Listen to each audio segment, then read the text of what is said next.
ঈমান আনে না। ইতিমধ্যে আল্লাহ তাআলার প্রতিশ্রুত সেই মহাপ্লাবন শুরু হয়ে গেল। সময়ের সাথে সাথে পানি বাড়তেছে। যারা ঈমানদার নৌকায় আরোহণ করেছে, নূহ আলাইহিস সালাম সন্তানকে বলতেছে, সন্তান নৌকায় ওঠো। তার মানে নৌকায় ওঠার জন্য শর্ত হলো ঈমান আনো। তুমি ঈমান আনো, নৌকায় উঠো। পানি বাড়তেছে।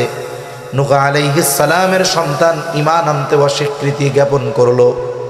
বলল, বাবা আমি ওই উঁচু পাহাড়ের চূড়ায় চলে যাব, এই বন্যার পানি, প্লাবনের পানি আমাকে স্পর্শ করতে পারবে না।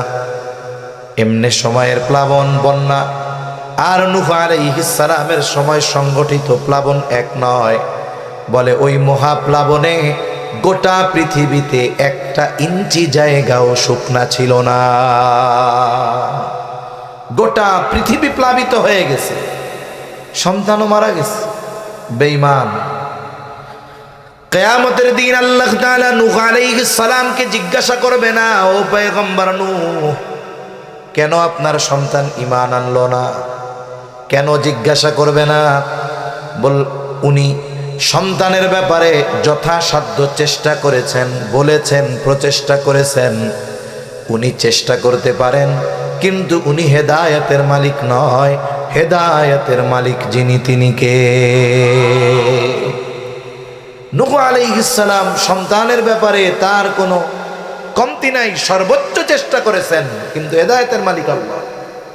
অথচ আমাদের দেশে অনেকে এরকমও বলে, ভিডিও দেখছি এজন্য বলতেছি, বলে আপনি এমন বাবার কাছে আসছেন, আপনি মরলেও কোনো টেনশন নাই, তাই নাকি? কেন? কয় আপনি মরার পরে আপনার কবরে আপনার বাপ যাই হাজির হবে, উনি প্রশ্ন করতে দিবে না। মুনকার নাকির রে গিয়া বলবে, এই কিছু জিজ্ঞাস না, এটা আমার লোক, নাউজুবিল্লাহ বলেন। অথচ উসমান গনি রাদিয়াল্লাহু তাআলা আন জান্নাতের সুসংবাদ প্রাপ্ত 10 জনের একজন। আল্লাহর রাসূল সাল্লাল্লাহু আলাইহি ওয়াসাল্লাম 2 জন কন্যা ওনার সাথে বিবাহ দিয়েছেন। ওনার সাথে বিবাহ দেওয়া দ্বিতীয় কন্যা যখন ইন্তেকাল করেছে, নবীজির অবিবাহিত আর কোনো কন্যা ছিল না। নবীজি বলছেন, ওসমান, আমার তো আর কোনো অবিবাহিত মেয়ে নাই, যদি থাকতো তাকেও আমি তোমার সাথে বিবাহ দিতাম। সুবহানাল্লাহ। ওনার উপাধি দেওয়া হয়েছে জিন্নুরাইন। আরো একটা ঘটনাকে কেন্দ্র করে আল্লাহ রাসূল সাল্লাল্লাহু আলাইহি ওয়াসাল্লাম বলেছেন যে উসমান আল্লাহর কাছ থেকে জান্নাত কিনে নিয়েছে। জান্নাতের এইরকম নিশ্চয়তা বারবার পাবার পরেও উসমান গনি রাদিয়াল্লাহু তাআলা আনহু যখন কবরের পাশে যাইতেন, কান্না থামাইতে পারতেন না। জিজ্ঞাসা করা হতো, কেন কান্না করেন?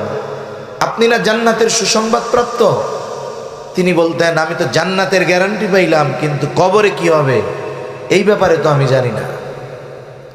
আর এরা বলে আসছেন এমন জায়গায় আপনারে প্রশ্নই করবে না, ভয়ে ভাগবে। নাউজুবিল্লাহ। তাহলে হেদায়েতের মালিক আল্লাহ। দুনিয়াতে যদি আল্লাহ তাআলা কোনো ব্যক্তিকে হেদায়েতের ক্ষমতা দিতেন, তাহলে আমার আপনার নবীজিকেই দিতেন, ঠিক কিনা বলেন? আমার দিল বলে যে আল্লাহ তাআলা যদি বলতেন, হাবিব আপনাকে হেদায়েতের ক্ষমতা দেওয়া হলো, তবে একজন ব্যক্তির ব্যাপারে, একজনের ব্যাপারে আপনি হেদায়েত দিতে পারবেন, আমার মনে হয় নবীজি ওই একজনের ব্যাপারে সুপারিশ করতেন বা হেদায়েতের জিম্মাদারি নিতেন। তিনি হতেন তার চাচা আবু তালেব। অথচ এই আবু তালেবের কি অবদান নবীজির জন্য, দ্বীনের জন্য, ইসলামের জন্য। 8 বছর বয়স যখন আমার আপনার নবীর, ওই সময় থেকে নবীজির 50 বছর পর্যন্ত আবু তালেব আমার আপনার নবীজির অভিভাবক।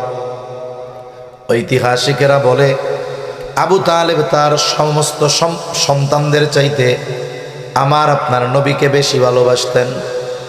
শুধু তাই না, আবু তালেব নবুয়াতির আগে নবীজির ব্যাপারে ছায়ার মতো ছিলেন।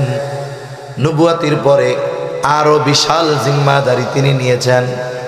কাফেরদের থেকে আবু তালেব কেমন যেন নবীজির সামনে ডালের মতো ছিল, ডালের মতো। আবু তালেবের ইসলামের জন্য কত অবদান, যদিও সে ঈমান আনে নাই। এই কথাগুলো বলতে গেলে অনেক সময় চলে যাবে, আমার ওই কথাগুলো বলা উদ্দেশ্য নয়। তাহলে আবু তালেব সর্বোচ্চ ভালোবাসতো আমার আপনার নবীকে। নবীজিও আবু তালেবকে অনেক ভালোবাসতেন। যেই বছর আবু তালেব ইন্তেকাল করে ওই বছর খাদিজাতুল কুবরা রাদিয়াল্লাহু তাআলা আনহাও ইন্তেকাল করেন। বাহিরে নবীজির জন্য সবচাইতে সান্ত্বনার যিনি ছিলেন ঘরের বাইরে আবু তালেব, আর ঘরে ছিলেন খাদিজাতুল কুবরা রাদিয়াল্লাহু তাআলা আনহা। দুইজনই একই বছর ইন্তেকাল করেন। আর ঐতিহাসিকেরা ওই বছরের নাম দিয়ে দিয়েছে আমুল হুজুন, চিন্তার বছর, পেরেশানির বছর।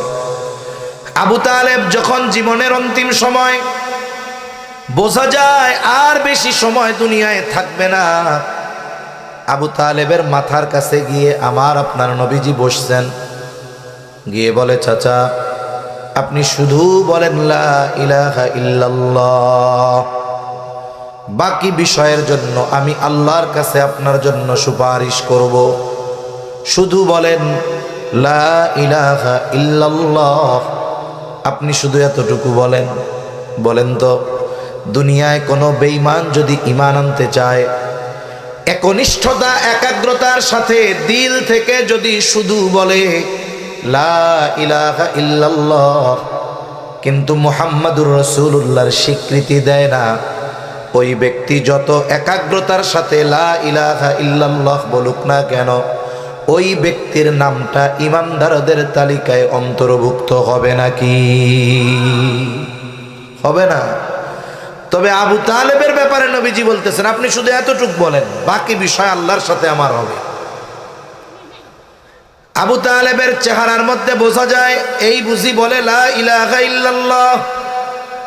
কারণ কোন মানুষ কোনো কথা বলার আগে ওই কথার ছাপ তার চেহারার মধ্যে দেখা যায়। আপনার বন্ধুর সাথে সকালবেলা দেখা, চেহারার মধ্যে চিন্তার ছাপ, কপাল ঘোষানো, কিছুই আপনারে বলে নাই। আপনি কি কন, ও বন্ধু কি হইছে, কোনো পেরেশানি আছে, কোনো চিন্তা, আপনি তার চেহারা দেখে বুঝতে পারেন সে চিন্তিত।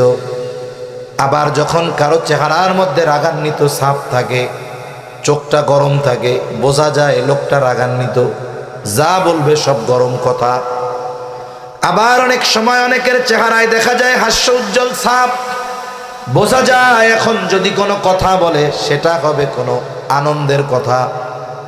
এজন্য কোনো ব্যক্তি কোনো কথা বলার আগে ওই কথার চেহারা, ওই কথা তার চেহারার মধ্যে বোঝা যায়, তার চেহারার মধ্যে একটা এক্সপ্রেশন থাকে, ছাপ থাকে। আবু তালেবের ভাবটাও ওই রকম। এই বুঝি বলে লা ইলাহা ইল্লাল্লাহ। আবু তালেব গোত্রপতি, সম্মানিত ব্যক্তি, বয়োবৃদ্ধ মানুষ।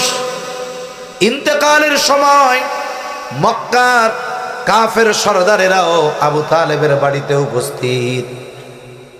চেহারায় তো বোঝা যায়, কয়া দিব লা ইলাহা ইল্লাল্লাহ।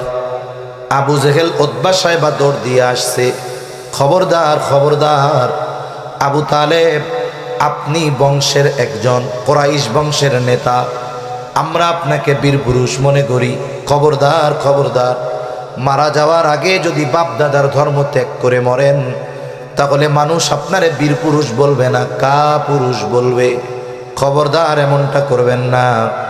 আবু তালেবকে তারা উত্তেজিত করে তুলল। নসিব বড় খারাপ, আবু তালেবের কালিমা নসিব হলো না, আবু তালেব ইন্তেকাল করলো। নবীজিও খুব ভালো মতো জানে আমি আমার চাচাকে যত মহব্বত করি না কেন, আমার চাচা আমাকে যত মহব্বত করুক না কেন, এই মহব্বত তাকে অনন্তকাল জাহান্নাম থেকে বাঁচাতে পারবে না। যদিও এই মহব্বতের প্রতিদান আল্লাহ আবু তালেবকে দিবেন। হাদিসের মধ্যে আসছে জাহান্নামের সবচাইতে আরামদায়ক আযাব দেওয়া হবে আবু তালেবকে, সবচেয়ে ছোট আযাব, এর নিচে আর কিছু নাই। সেটা কি? আগুনের জুতা পরানো হবে, আর ওই জুতার তাপ এত, পরানো হবে পায়, আর মাথার মগজ টকবক করতে থাকবে। ভাত যখন সিদ্ধ হয়ে যায়, পানি যখন গরম হয় টকবক করে, যেমন ওইরকম টকবক করতে থাকবে। এটা হলো আরামের আযাব। নবীজি সাল্লাল্লাহু আলাইহি ওয়াসাল্লাম জানেন, হেদায়েত নসিব হয় নাই, চাচা অনন্তকাল জাহান্নাম থেকে বাঁচতে পারবে না। নবীজির অন্তরে বড় কষ্ট, চাচার জন্য মায়া। হায়রে আমার মোহাব্বতের চাচা, হেদায়েত নসিব হলো না। আর আল্লাহ তাআলা বলেন, ইন্নাকা লা তাহদি মান আহবাবতা ওয়ালাকিন্নাল্লাহা ইয়াহদি মান ইয়াশা। আপনি যাকে ভালোবাসেন, মোহাব্বত করেন, আপনি চাইলে তারে হেদায়েত দিতে পারবেন না। ওয়ালাকিন্নাল্লাহা ইয়াহদি মান ইয়াশা,